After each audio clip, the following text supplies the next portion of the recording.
সবাইকে স্বাগত জানাচ্ছি। আমি ফিরোজ তোহার। শুরুতেই সংবাদ শিরোনাম। বাংলাদেশের সর্বশেষ গুরুত্বপূর্ণ আপডেট সংবাদে আপনাকে স্বাগত। শুরুতেই সংবাদ শিরোনাম, পরে বিস্তারিত। শুরুতেই জানিয়ে দিব, সাহায্য চাইলেন সমন্বয়ক হাসনাত। বৈষম্যবিরোধী ছাত্র আন্দোলনে আহত এবং শহীদ পরিবারের জন্য সাহায্য চেয়েছেন সমন্বয়ক হাসনাত আব্দুল্লাহ।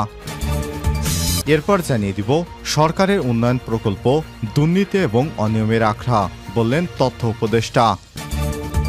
এদিকে জামাত শিবির নিষিদ্ধের প্রজ্ঞাপন বাতিলের ব্যাখ্যা দিলেন ডক্টর আসিফ নজরুল। অন্তর্বর্তী সরকারের আইন বিষয়ক উপদেষ্টা অধ্যাপক ডক্টর আসিফ নজরুল বলেছেন, আওয়ামী লীগ ছাত্র জনতার গণবিপ্লবকে সন্ত্রাসী কর্মকাণ্ড বলতে চেয়েছে।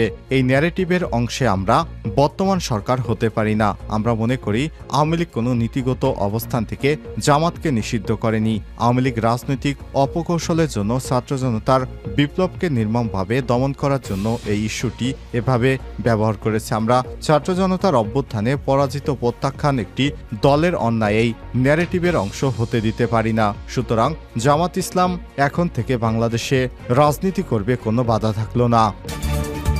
এবারে জানাবো, ছাত্রদের ত্রাণ সামগ্রী ছিনিয়ে নিল বিএনপি নেতা, উদ্ধার করল সেনাবাহিনী। নোয়াখালীর কবিরহাটের সুন্দরপুল ইউনিয়নে বিএনপির সভাপতি মোহাম্মদ একরামের বিরুদ্ধে ছাত্রদের ত্রাণ সামগ্রী ৬০০ প্যাকেট ছিনিয়ে নেওয়ার অভিযোগ উঠেছে। এ সময় বিএনপি নেতা একরামের অনুসারীরা এক ছাত্রকে কুপিয়ে এবং আরেকজনকে বেধড়ক পিটিয়ে গুরুতর আহত করেছে। এরপর সেনাবাহিনীর সদস্যরা এসে ছাত্রদের ত্রাণ উদ্ধার করে। জানিয়ে দিব, সাবেক প্রধান বিচারপতি খায়রুল হকের বিরুদ্ধে দুর্নীতির মামলা। বিচারক হিসেবে লোভের বশবর্তী হয়ে দুর্নীতিমূলক এবং বিদ্বেষমূলক এবং বেআইনিভাবে রায় দেয়া সহ অসত্য এবং জালজালিয়াত সমূহ রায় সৃষ্টি করার অপরাধে অভিযোগে সাবেক প্রধান বিচারপতি এবিএম খায়রুল হকের বিরুদ্ধে মামলা দায়ের করা হয়েছে। এবং সর্বশেষ জানিয়ে দিব, হবিগঞ্জে দুই গ্রুপের মধ্যে ঘণ্টাব্যাপী সংঘর্ষ, আহত ২০। সিলেটের হবিগঞ্জে আজমিরিগঞ্জে পূর্ববিরোধের জের ধরে দুই পক্ষের ঘণ্টাব্যাপী রক্তক্ষয়ী সংঘর্ষে অন্তত ২০ জন আহত হয়েছে। আজ দুপুরে উপজেলার শিবপাশা ইউনিয়নের পশ্চিমভাগ গ্রামের বনগজে এই দুর্ঘটনা ঘটে। আহতরা স্থানীয়ভাবে প্রাথমিক চিকিৎসা নিয়েছেন বলে জানা গেছে। স্থানীয় এবং পুলিশ সূত্র থেকে জানা যায়, শিবপাশা ইউনিয়ন পশ্চিমভাগ গ্রামের বনগজ পাড়ার সাবেক ইউপি সদস্য এবং ইউনিয়ন আওয়ামী লীগের সভাপতি হান্নান মিয়া চৌধুরীর সঙ্গে এই এলাকার বাসিন্দা এবং তারই আত্মীয় অহেদ মিয়ার বিভিন্ন বিষয় নিয়ে বিরোধ চলে আসছিল। এরই জের ধরে এই সংঘর্ষের ঘটনা ঘটে। প্রিয় দর্শক, এতক্ষণ শুনছিলেন সংবাদ শিরোনাম, এবারে বিস্তারিত। তবে তার আগে বন্ধুরা, অনুরোধ থাকবে এই সংবাদটিতে একটি লাইক দিন। এই চ্যানেলে আপনি নতুন হয়ে থাকলে আমাদের সংবাদটি দেখতে দেখতে চ্যানেলটি সাবস্ক্রাইব করে রাখুন, যাতে করে বন্ধুরা আমাদের পরবর্তী লেটেস্ট আপডেট সংবাদগুলো সবার আগে আপনার কাছে পৌঁছে যায়। এবারে বিস্তারিত। সাহায্য চাইলেন সমন্বয়ক হাসনাত। বৈষম্যবিরোধী ছাত্র আন্দোলনে আহত এবং শহীদ পরিবারের জন্য সাহায্য চেয়েছেন সমন্বয়ক হাসনাত আব্দুল্লাহ। বুধবার ২৮ আগস্ট রাতে ফেসবুকে এক পোস্টে সাহায্যের জন্য আবেদন করেছেন হাসনাত আব্দুল্লাহ। এ সময় তিনি বলেন, বন্যা পরিস্থিতিতে আমরা ক্রাউড ফান্ডিং করলেও বিপ্লবে আহত এবং শহীদদের জন্য সরাসরি কোনো ফান্ড গঠন করিনি। সঙ্গত কারণেই আমরা আগেও বলেছি, সমন্বয়ক পরিচয়ে কেউ যেন টাকা কালেকশন না করে, কিংবা আপনারাও শুধু সমন্বয়ক পরিচয়ে কাউকে টাকা না দেন। হাসনাত আব্দুল্লাহ আরও বলেন, যারা আন্দোলনে আহত এবং শহীদ পরিবারকে এই মুহূর্তে অর্থ সহায়তা করতে চান, তারা চেষ্টা করুন সরাসরি পেশেন্টদের কাছে সহায়তা পৌঁছানোর। বিশ্বাস করুন, তাদের অনেক সহায়তা প্রয়োজন। বিভিন্ন এনজিও লিস্ট করে কাজ করছে, তাদের মাধ্যমে ব্যবহার করতে পারেন। এ সময় তিনি বলেন, কেউ একান্তই যদি বৈষম্য বিরোধী ছাত্র আন্দোলনের সমন্বয়ক কারো সাহায্য চান, তবে ছোট ভাই তারেকের নেতৃত্বে গঠিত স্বাস্থ্য বিষয়ক কেন্দ্রীয় উপকমিটির হটলাইন নাম্বারে যোগাযোগ করুন। তারা সরাসরি পেশেন্টদের সাথে আপনাদের যোগাযোগ করিয়ে দিবে। টাকাটা আপনারা সরাসরি পেশেন্টদের কাছেই পৌঁছে দিবেন। এ সময় তিনি একাধিক নম্বর যোগ করেন। এগুলোর একটি ডোনারদের যোগাযোগের জন্য হটলাইন নাম্বার হচ্ছে 0130338038৯, আর যে কোনো জরুরি সহায়তার জন্য হটলাইন নাম্বার 0140072808০। আরেকটি নাম্বার হচ্ছে 018182792217। সরকারের উন্নয়ন প্রকল্প দুর্নীতি এবং অনিয়মের আখড়া, বললেন তথ্য উপদেষ্টা নাহিদ। সরকারের উন্নয়ন প্রকল্প দুর্নীতি এবং অনিয়মের আখড়া বলেই এমন ধারণা রয়েছে বলে মন্তব্য করেছেন অন্তর্বর্তী সরকারের তথ্য এবং সম্প্রচার মন্ত্রণালয়ের উপদেষ্টা মোহাম্মদ নাহিদ ইসলাম। বুধবার ২৮ আগস্ট মন্ত্রণালয়ের সভাকক্ষে ২০২৪-২৫ অর্থ বছরে বার্ষিক উন্নয়নের কর্মসূচি জুন ২০২৪ পর্যন্ত বাস্তবায়ন অগ্রগতি পর্যালোচনা সভায় প্রধান অতিথির বক্তব্যে তিনি এসব কথা বলেন। তথ্য উপদেষ্টা বলেন, জনগণ এই ধারণা পোষণ করে কারণ উন্নয়ন প্রকল্পগুলো নিয়েই সবচেয়ে বেশি দুর্নীতি এবং অনিয়মের অভিযোগ আসে। উন্নয়ন প্রকল্পগুলো নির্ধারিত সময় শেষ করতে নির্দেশনা দেন তিনি। এ সময় তিনি বলেন, আপনারা সকলেই এ বিষয়ে সচেতন থাকবেন যাতে প্রকল্পের কাজে স্বচ্ছতা থাকে এবং কোনো অভিযোগ না আসে। বিভিন্ন সময় কিছু অপ্রয়োজনীয় এবং প্রকল্পের কথা শোনা যায়, সেগুলো মূলত দুর্নীতি করার জন্যই নেওয়া হয়। এই ধরনের কোনো প্রকল্প যেন তথ্য এবং সম্প্রচার মন্ত্রণালয়ে না নেওয়া হয়। নাহিদ ইসলাম আরও বলেন, অনেকগুলো প্রকল্প নির্ধারিত সময় শেষ হয়নি, যার নানা কারণ থাকতে পারে, কিন্তু এটা ভালো বার্তা দেয় না। সেজন্য গৃহীত প্রকল্পগুলো নির্ধারিত সময়ের মধ্যেই শেষ করতে সর্বোচ্চ চেষ্টা করার অনুরোধ করেছেন তথ্য উপদেষ্টা। জামাত শিবির নিষিদ্ধের প্রজ্ঞাপন বাতিলের ব্যাখ্যা দিলেন আসিফ নজরুল। অন্তর্বর্তী সরকারের আইন উপদেষ্টা অধ্যাপক ডক্টর আসিফ নজরুল বলেছেন, আওয়ামী লীগ ছাত্র জনতার গণবিপ্লবকে সন্ত্রাসী কর্মকাণ্ড বলতে চাইছে।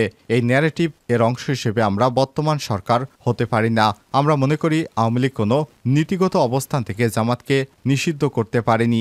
আওয়ামী লীগ রাজনৈতিক অপকৌশলের জন্য ছাত্র জনতার বিপ্লবকে নির্মমভাবে দমন করার জন্য এই ইস্যুটি এভাবে ব্যবহার করেছে। আমরা ছাত্র জনতার অভ্যুত্থানে পরাজিত প্রত্যাখ্যাত একটি দলের অন্যায় এবং ন্যারেটিভের অংশ হতে পারি না। বুধবার দুপুরের দিকে জামাত শিবিরকে নিষিদ্ধ করার জারি করা প্রজ্ঞাপন বাতিলের পর সচিবালয়ে সাংবাদিকদের সঙ্গে আলাপকালে ডক্টর আসিফ নজরুল এসব কথা বলেন। বুধবার সকালে জামাত ইসলাম এবং ইসলামী ছাত্র শিবিরকে নিষিদ্ধ জারি করা প্রজ্ঞাপন বাতিল করে স্বরাষ্ট্র মন্ত্রণালয়ের জননিরাপত্তা বিভাগ। প্রজ্ঞাপনে বলা হয়, জামাত ইসলাম এবং ইসলামী ছাত্র শিবির এর অঙ্গ সংগঠনের সন্ত্রাস এবং সহিংসতার সঙ্গে সম্পৃক্ত সুনির্দিষ্ট কোনো তথ্য প্রমাণ পাওয়া যায়নি। সরকার বিশ্বাস করে জামাত ইসলাম এবং ইসলামী ছাত্র শিবির এর অঙ্গ সংগঠন ইসলামী কার্যকলাপের সঙ্গে জড়িত নয়। এই প্রজ্ঞাপন জারির আগে আইন মন্ত্রণালয়ের আইন মতামত নেয়া স্বরাষ্ট্র মন্ত্রণালয়। আইন উপদেষ্টা বলেন, সমাজের কিছু মহল থেকে বহু বছর ধরে জামাত ইসলামকে নিষিদ্ধ করার দাবি উঠত। এটি ঠিক বেঠিক কিনা সেটিতে তিনি যাচ্ছেন না, কিন্তু আওয়ামী লীগ 15 বছর ক্ষমতায় ছিল, তারা জামাত শিবিরকে নিষিদ্ধ করেনি। তারা এমন একটি বিশেষ মুহূর্তে এটি করেছে যখন ছাত্র জনতার অভ্যুত্থান বিপ্লব চলছিল। তারা ছাত্র জনতার এই গণ অভ্যুত্থানকে সন্ত্রাসী কর্মকাণ্ড এবং জামাত বিএনপি জঙ্গিদের সন্ত্রাস আখ্যায়িত করে এই আন্দোলনকে নির্মমভাবে দমন করার চেষ্টা করছিল।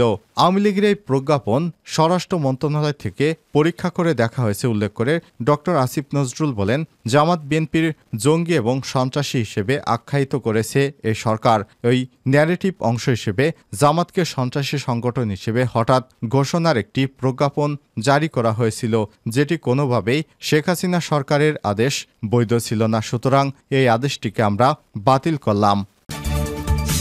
ছাত্রদের ত্রাণ সামগ্রী ছিনিয়ে নিল বিএনপি নেতা, উদ্ধার করল সেনাবাহিনী।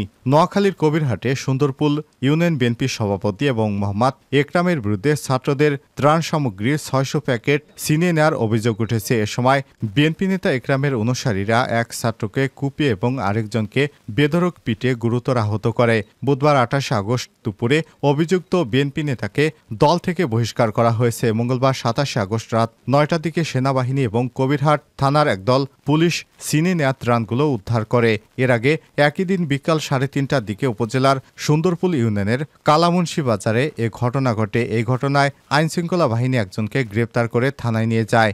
আটক উপজেলা সুন্দরপুল ইউনিয়নের ৭ নম্বর ওয়ার্ডের দইবাড়ির জাহের হোসেনের ছেলে মোহাম্মদ সৌরভ ১৮।